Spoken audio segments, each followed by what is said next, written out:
My mother's voice cut through the phone line like it always did when she wanted control. Sophia, this is your last chance to stop pretending you are better than the rest of us. You will be at the lawyer's office tomorrow at 10, and you will sign the papers I sent you. Or I will make sure your sister never speaks to you again, and the whole family knows you chose to destroy us. Hi, my name is Sophia Reynolds. I am 26 years old. I set the phone on the counter and stared at the dark screen until it went black. There was no point in answering. She had already decided what the truth was. I walked to the small desk in the corner of my apartment and opened my laptop. The email from her sat at the top of my inbox, the attachment titled Family Agreement. Sign immediately. I did not open it. I already knew what it said. Tyler's so-called advisory firm needed another injection of capital, and my mother had decided my signature and my job at Harbor Point Investments would make that happen. I closed the laptop without replying.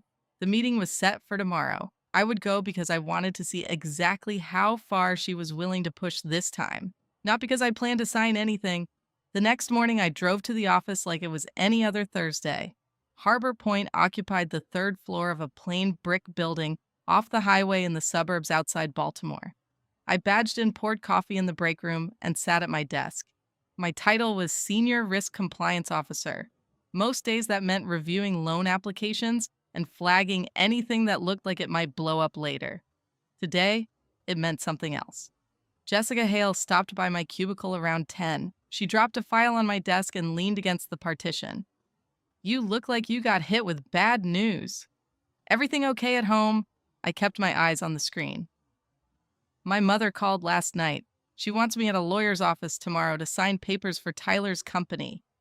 Jessica raised an eyebrow. The same company that already has 3 loans we flagged last quarter. The same one. She lowered her voice.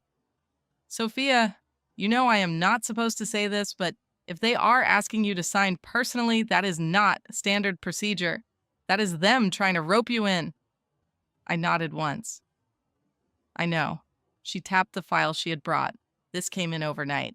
Tyler Brooks Advisory Group applied for another line of credit. The numbers look aggressive. Want me to run the preliminary check, or do you want it?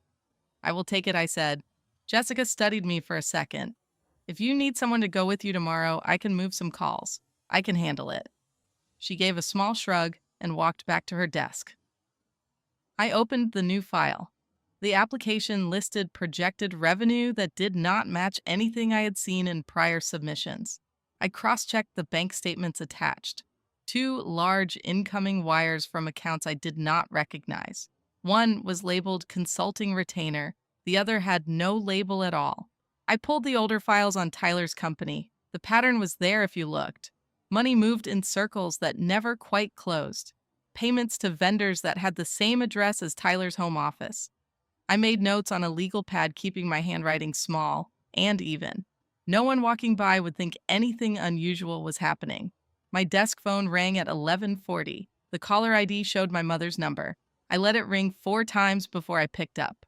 Sophia, her voice was already tight. I assume you saw the email.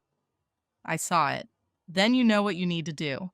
The lawyer is drawing up the personal guarantee. Tyler needs this line to close a big client. Your father and I already told him you would help. I kept my tone flat. You told him I would co-sign a loan for a company I've never seen real books for. There was a short pause. Do not start with that attitude. Your sister is counting on this. She and Tyler are trying to build something. You sitting behind a desk criticizing is not helping anyone. I am not criticizing. I am reading the numbers. Your sister said you would say something like that. Her voice sharpened. She told me you've been jealous ever since Tyler started doing better than you. She said you've been waiting for a chance to make him look bad. I felt the old familiar pressure behind my ribs, the one that used to make me apologize just to end the conversation. It did not rise this time. I let it sit there and fade.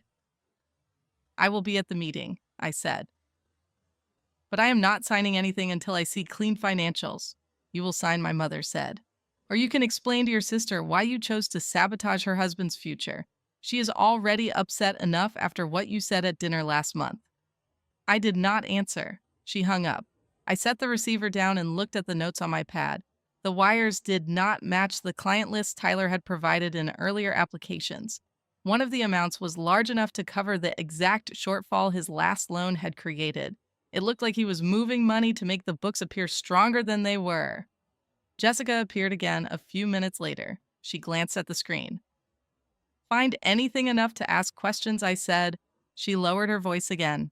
"If this goes sideways, Harbor Point is not going to protect you just because you work here. You know that, right?" "I know." She hesitated, then said, "Daniel Cross called the main line this morning asking for you. Said he used to do some work with Tyler. I told him you were in a meeting. He left a number. I took the slip of paper she handed me. The name meant nothing to me. I folded it and put it in my pocket. The rest of the afternoon, I worked through the file methodically. Every time I found another inconsistency, I wrote it down. By 4 o'clock, I had 3 pages of notes and a clear picture that Tyler's company was not generating the revenue it claimed.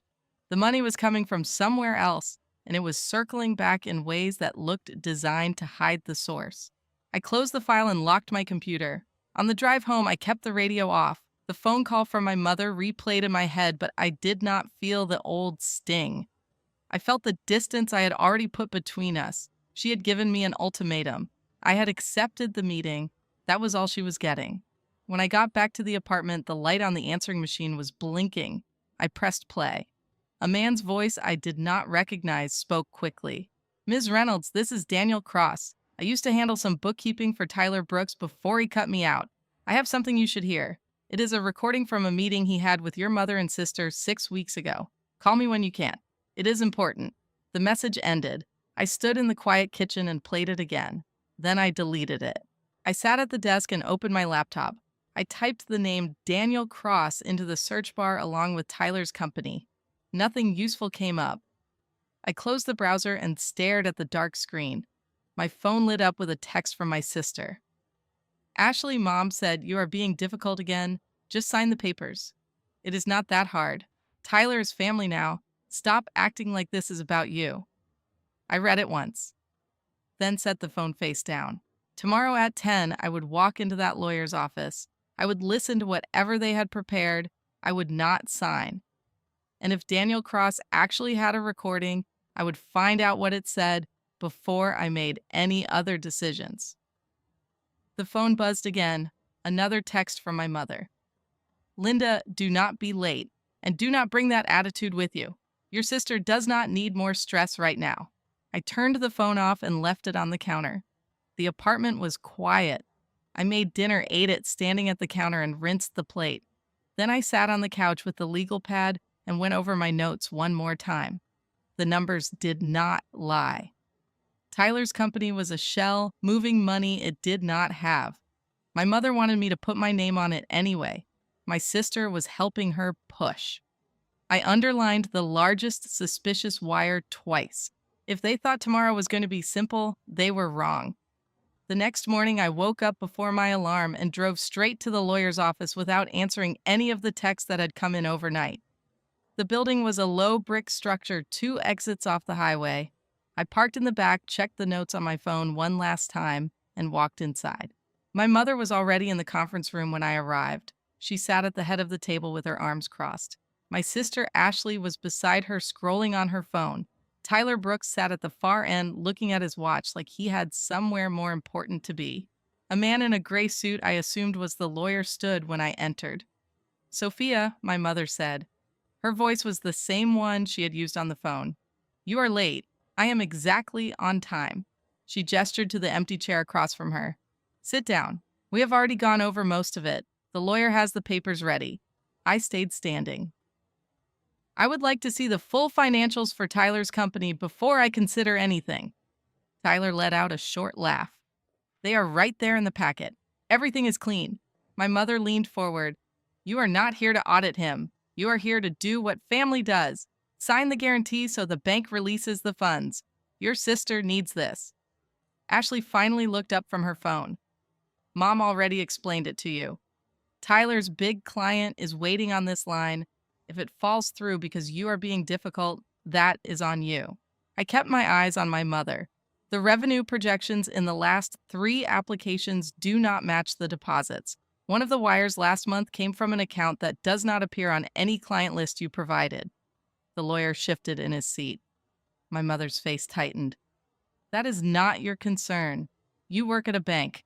You know how these things get structured. Sign the document. I am not signing a personal guarantee for a company I cannot verify. Ashley set her phone down hard on the table. Of course you are not.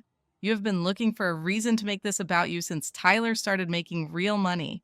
You cannot stand that I married someone who actually built something instead of pushing papers like you. My mother nodded once, like Ashley had said exactly what she wanted to hear. Your sister is right. You have always been jealous. Now you are trying to punish her for it. Sign the papers or leave. And if you leave, do not expect to be invited back for anything.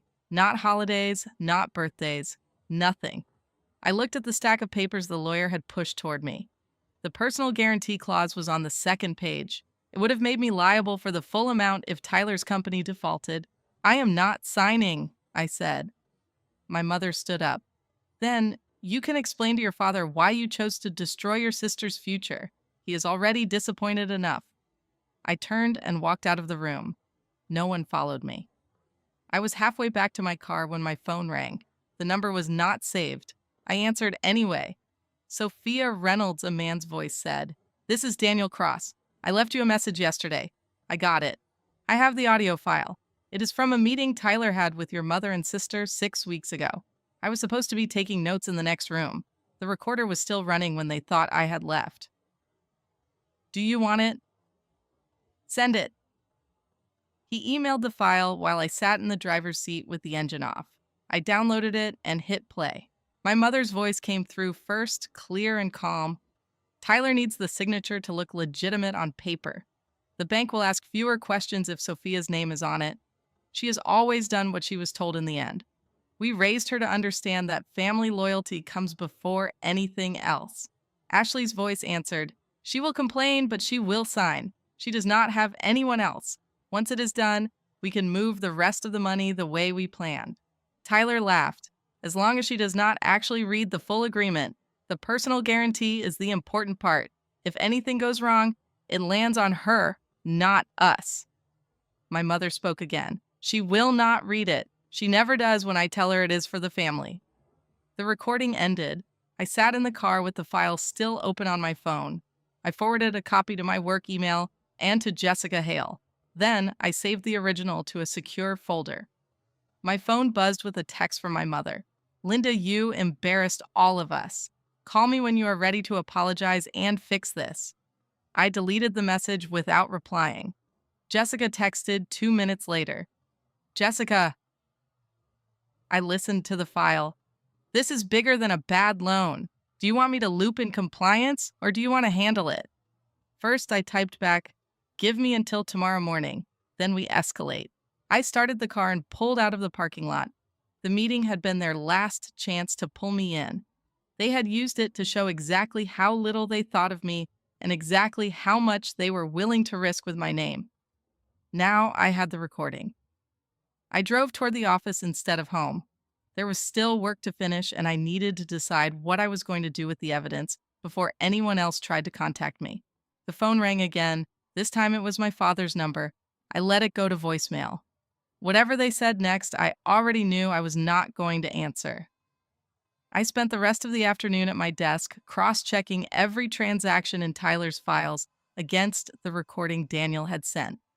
Jessica stayed late with me. We did not talk much. She read the notes I had made and listened to the file once. When it ended, she simply said, "We escalate this tomorrow through compliance. You have enough." I nodded. That was the decision. The next morning, I submitted the full package through the internal system with a cover note that stayed factual. The recording, the mismatched wires, the revenue that never appeared in the bank statements, and the personal guarantee they had tried to force on me. I copied Jessica and the head of our compliance group. I did not call my mother. I did not answer when her number appeared on my screen 3 times before lunch. By mid-afternoon, the internal review had already flagged the account. The bank that had issued the prior loans was notified. I was told to step back and let the process run. I did. That evening, my mother called again. I let it ring until it stopped. She left a voicemail that was shorter than usual. Sophia, this is ridiculous. Call me back. We can still fix this if you stop being stubborn. I deleted it. 2 days later, she showed up at my apartment door with Ashley and Tyler. I saw them through the peephole before I opened it. My mother stood in front, arms crossed the same way she had sat in the lawyer's office. Ashley stood just behind her left shoulder. Tyler hung back near the stairs like he was already calculating an exit. I opened the door but did not step aside. "You're not coming in," I said. My mother's face tightened. "We are not leaving until you listen." The bank froze the new line. "They are asking questions about the older loans. This is your fault for refusing to sign."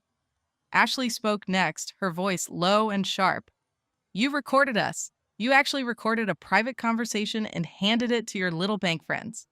Do you have any idea what you have done to this family?" I kept my voice even. "I did not record it. Daniel Cross did during a meeting you thought was private. I only forwarded what already existed."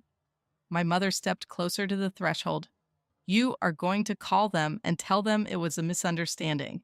You are going to withdraw whatever complaint you filed. Your sister and Tyler are trying to build a life. You are not going to take that away because you are bitter." I looked at her directly. "You told Tyler on that recording that I would sign because I always do what I'm told. You said the personal guarantee was the important part because it would land on me if anything went wrong. You were willing to put my name and my credit on a company that was already moving money it did not have. I am not bitter. I am finished." Tyler finally spoke. "You do not know what you are talking about. Those wires were legitimate retainers." I pulled my phone from my pocket, opened the file, and let the recording play at low volume. My mother's voice filled the narrow hallway. "Sophia will sign because she always does what she is told in the end. We raised her to understand family loyalty comes before anything else." I stopped it after the part where Ashley agreed they could move the rest of the money once my name was on the papers. My mother's expression did not change, but Ashley took a half step back. Tyler looked at the phone like he wanted to knock it out of my hand. "You cannot use that," my mother said. Her voice had dropped. "It will not hold up. You have no proof of anything. The bank already has the transaction records," I said. "They match the dates on the recording. Compliance is handling it from here. I am not calling anyone to withdraw anything." Ashley's face flushed. "You are actually going to let them destroy Tyler's company after everything Mom and Dad did for you growing up? You are that selfish." I kept my eyes on my mother. "You raised me to understand family loyalty. You just never said it, only applied when it protected you." My mother stared at me for a long moment. Then she said, "If you do this, you are no longer part of this family. Do you understand that your father will not forgive you? I will not forgive you. Your sister will not forgive you." "I understand," I said. She waited for me to say something else. When I did not, she turned and walked toward the stairs. Ashley followed without looking back. Tyler hesitated 1 second longer, then went after them. I closed the door and locked it.